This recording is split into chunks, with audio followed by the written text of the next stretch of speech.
In a world where hustle culture collides with wellness warnings and workplace demands keep evolving, how do we stay sharp without burning out? How do we navigate the endless stream of wellness trends while actually getting results? This is the Work and Wellness Podcast, and I'm your host, Ange Davis.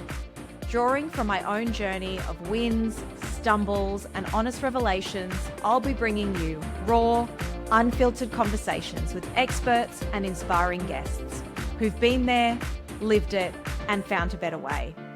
Together, we'll cut through the noise and workshop what it really means to be well in today's workplace. No more choosing between success and sanity. No more sacrificing health for achievement.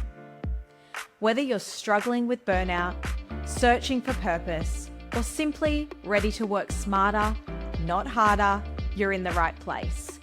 This is real talk about real solutions for real people. Let's get into it.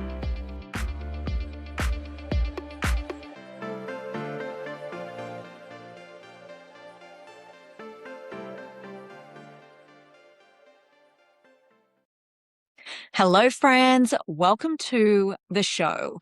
Today, I want to talk about something that I have been speaking a lot with corporate clients about lately, and that is how we stop managing time and start managing energy.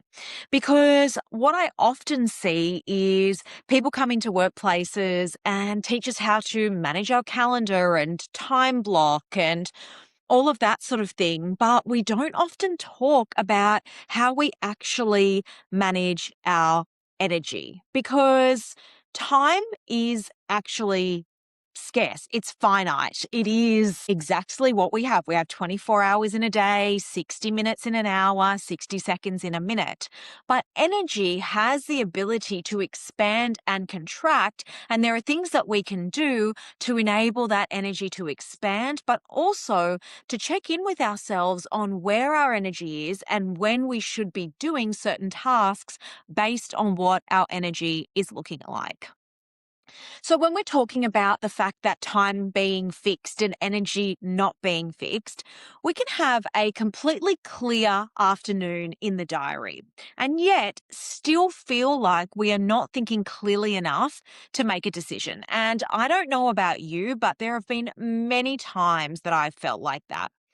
We can also have a really full morning, but if we're focused and regulated, we can move through it making really solid decisions and feeling clear and efficient. The difference is not the space in the calendar, although I do think it's important to have white space. It's really about the state of our nervous system and our energy. It's what our cognitive load is looking like, and it's how fragmented our attention has become when we're distracted by things. So our brain runs on glucose, sugar, and oxygen. And our attention is also finite. So our nervous system is constantly scanning for safety or threat. And when we're slightly dysregulated, whether that's from spending too much time on social media, maybe there's some unresolved tension with someone, perhaps we've spent too much time comparing ourselves to others, or simply having too much input. Because our brains are getting so much input day to day now with social media, television, AI, podcasts. There's so much input now.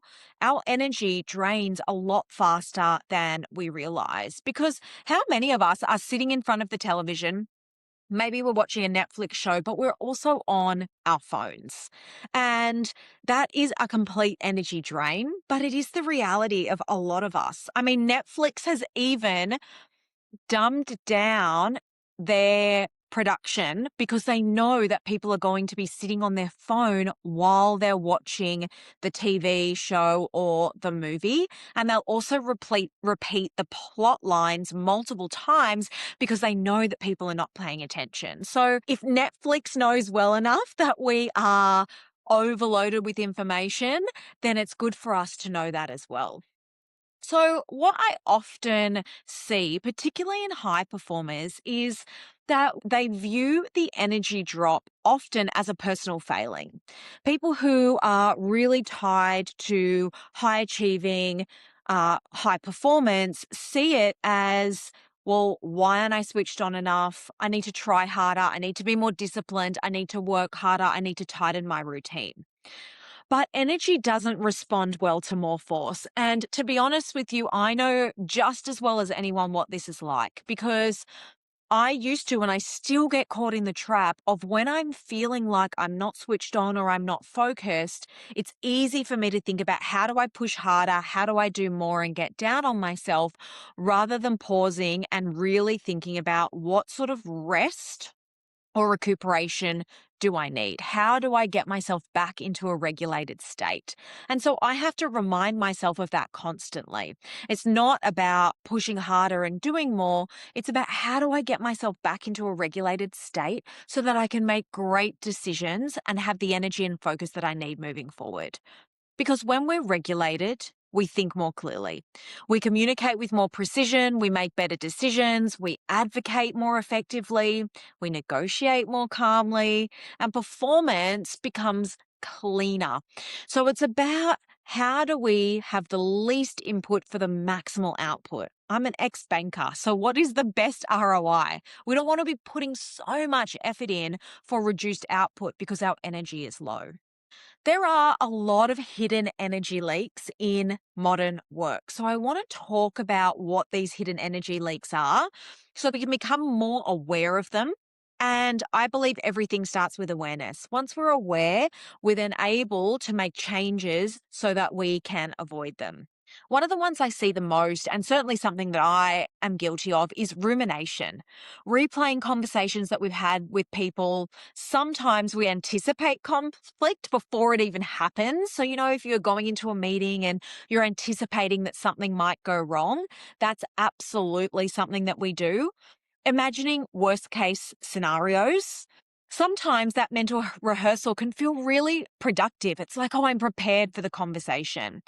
But when we think about it from an energy perspective, it's really costly because our brain doesn't always distinguish between a real life situation and one that we're working through and ruminating on. So it's a really big energy leak. Because what happens most of the time is that we ruminate on something, we think about it, we do that mental rehearsal, and actually nothing even eventuates. So it's been such a waste of energy.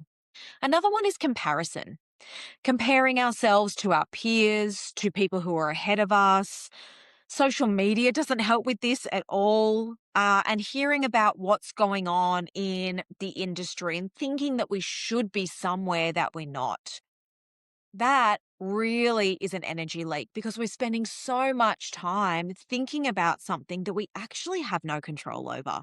We've got no control over anything but our own reaction to situations and what we're doing to get ourselves to where we want to go. So, focusing on comparison is a really big energy leak. Context switching. This is probably one of the biggest energy leaks, I think, in life, not just in work. We are moving from email to Slack, to Teams, to text, to reviewing a document, to going to a meeting, to taking a call. And we might feel efficient because we're busy. But cognitively, it's extremely draining to be context switching all the time. It interrupts and reduces our depth of focus, and it takes time to come back into that focus, which increases our fatigue. And then the micro stresses. Seeing the little red dot on your inbox, knowing how many unread emails you have, maybe some tense relationships in the workforce, unclear expectations.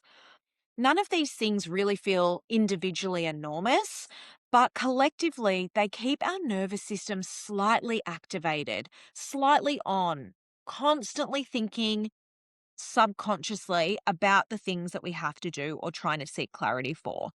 And this becomes accumulated stress, which leads to exhaustion. Often, the more capable someone is, the more likely they are to override low energy signals. Because high performers, I've seen this time and time again, they often double down when they're tired. I'm tired, so I have to work harder to prove myself. do more, have more output, pushing through, increasing caffeine, telling ourselves that it's just a busy season. But as we all know, when we work like this, the busy season never ends, it continues. And when we override our nervous system consistently, we move from healthy stress into chronic dysregulation. And burnout rarely starts with a big collapse or a big event. It's actually the small, sustained energy mismanagement that doesn't feel so big over time. But as we work through, it accumulates and ultimately leads to burnout. So, how do we practically manage our energy? Instead of focusing on our time, we focus on our energy and being more deliberate about how we use our energy that we have. The first one is to protect our cognitive peak windows. So, most people have one or two windows a day where their thinking feels sharper. For me, it's usually between about 8 a.m. and 12 or 1 p.m. That is where I'm feeling the most focused, the most switched on. I'm the most creative. In the afternoons, I absolutely have an energy lull. And so, because I've learnt that, I know that I put my big focus and thinking work at the start of the day when I'm writing leadership programs, when I'm preparing for my workshops, when I'm practicing. And then in the afternoon, I save it for low energy, low cognitive work, emails, admin, things like that.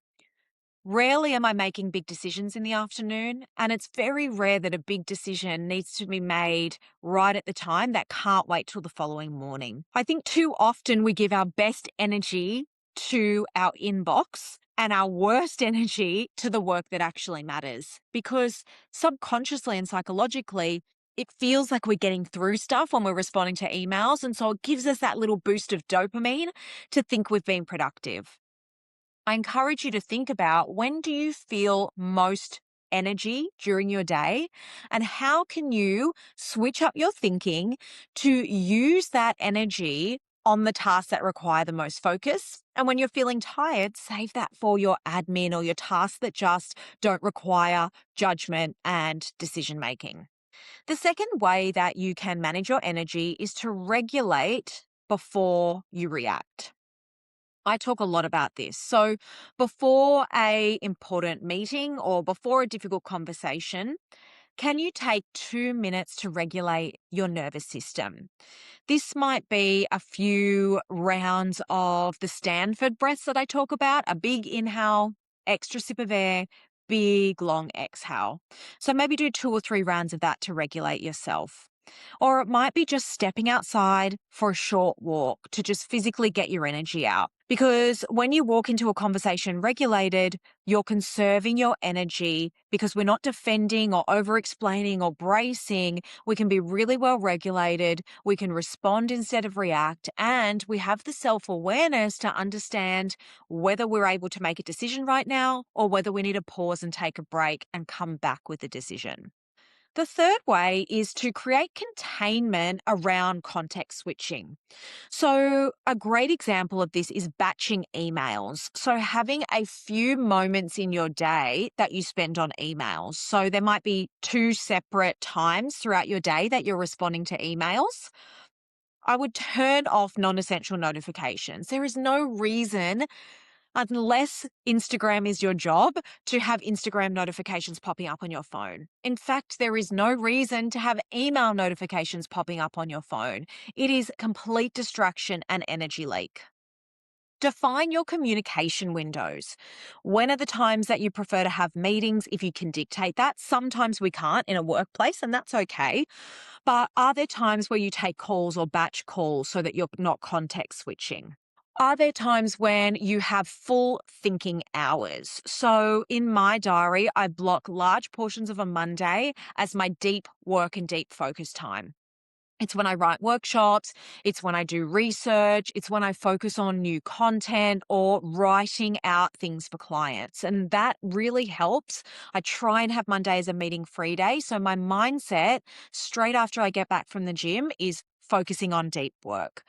Things like that help to train our brain when we want to be focusing on certain things, and it prevents that context switching. Protecting our attention is not indulgent, it's strategic. And fragmented attention across multiple things really is one of the biggest drains on cognitive performance. But because of the way our modern systems are in work, we are often fragmenting our attention. We're on a conference call, responding to emails and Teams messages all at the same time. I have been there and I used to think that was so productive. I'm like, okay, great. I've cleared my inbox. I've been on that meeting and I've responded to Teams messages. But what actually happened was I really didn't hear what was going on in the meeting.